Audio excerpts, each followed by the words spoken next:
Bismillahirrahmanirrahim. Assalamualaikum warahmatullahi wabarakatuh. Halo teman-teman, perkenalkan nama saya Ananda Prasetya, Prodi Pendidikan Agama Islam Universitas Ibnu Khaldun. Di sini saya akan menjelaskan tentang perbandingan epistemologi sebagai sumber ilmu pengetahuan menurut Islam dan Barat. Pembahasan yang pertama yaitu sumber ilmu pengetahuan sains dalam Islam.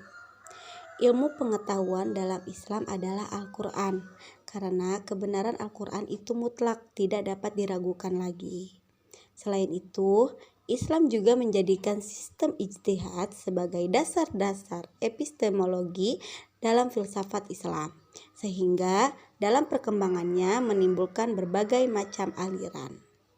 Jadi, epistemologi dalam Islam merupakan sebuah usaha yang dilakukan manusia untuk menelaah masalah-masalah objektivitas, metodologi, sumber, serta validitas pengetahuan secara mendalam dengan menggunakan subjek kajian Islam sebagai titik tolak berpikir. Dalam Islam diajarkan bahwa Allah Subhanahu wa Ta'ala merupakan sumber dari segala sesuatu. Ilmu dan kekuasaannya meliputi bumi dan langit, yang nyata maupun yang gaib, dan tidak ada segala sesuatu pun yang luput dari pengawasannya. Adapun sumber-sumber dalam epistemologi ilmu pengetahuan Islam yang diwakili oleh epistemologi ilmu Al-Ghazali adalah Al-Quran, hadis, indra, akal, dan hati. Berikut akan dijelaskan kedudukan masing-masing sumber tersebut dalam epistemologi ilmu Islam. Yang pertama, Al-Quran. Al-Quran merupakan wahyu Allah Subhanahu wa Ta'ala yang diturunkan kepada Rasulullah Muhammad SAW. Oleh karena itu, Al-Quran menempati urutan pertama dalam hierarki sumber ilmu dalam epistemologi Islam, tanpa mengecilkan kitab-kitab yang lain. Al-Quran sendiri ternyata memiliki keistimewaan daripada kitab-kitab yang terdahulu yang hanya diperuntukkan bagi satu zaman tertentu. Dengan keistimewaan tersebut, Al-Quran mampu memecahkan problem kemanusiaan dalam berbagai segi kehidupan, yaitu rohani dan jasmani, masalah sosial serta ekonomi, dan lain sebagainya. Yang kedua, hadis. Hadis adalah segala sesuatu yang bersumber dari Nabi Muhammad SAW, baik ucapan, perbuatan, maupun ketetapan yang berhubungan dengan hukum atau ketentuan-ketentuan Allah yang disyariatkan kepada manusia. Al-Quran dan hadis adalah pedoman hidup, sumber hukum, ilmu dan ajaran Islam, serta merupakan satu kesatuan yang tidak dapat dipisahkan satu sama lain. Al-Quran merupakan sumber primer yang banyak memuat pokok-pokok. Yang ketiga, panca indera. Panca indera secara fitrahnya manusia dibekali Allah dengan panca indera, yaitu mata, hidung, telinga, lidah, dan kulit. Ilmu yang diperoleh melalui indera disebut sebagai ilmu indrawi atau ilmu empiris.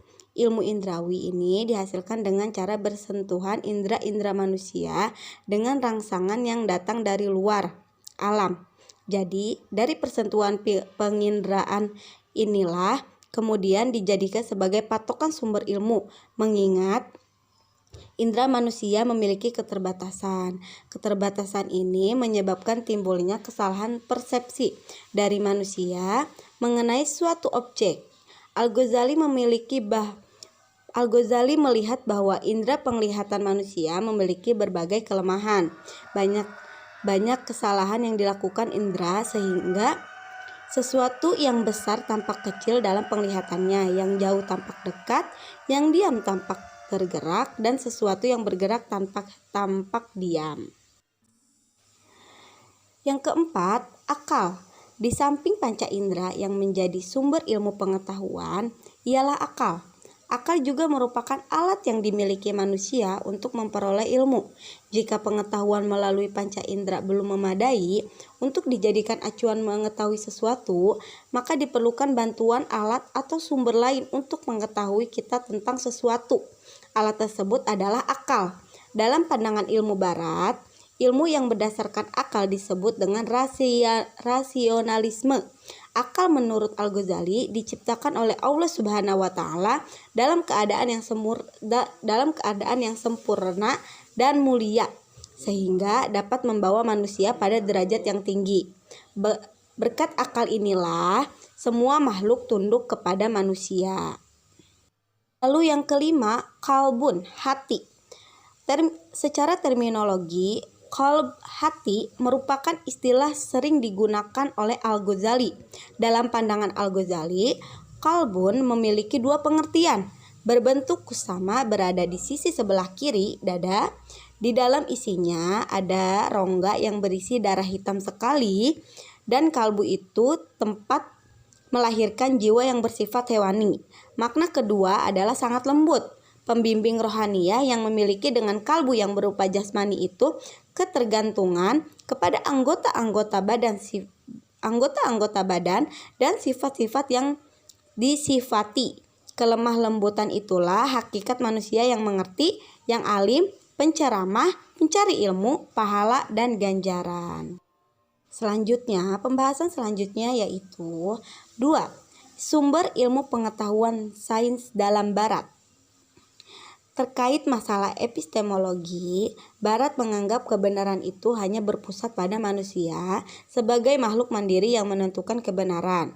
Tradisi filsafat Barat sepenuhnya didasarkan pada apa yang disebut sebagai logosentrisme atau metafisika kehadiran. Metaphysics of Presence.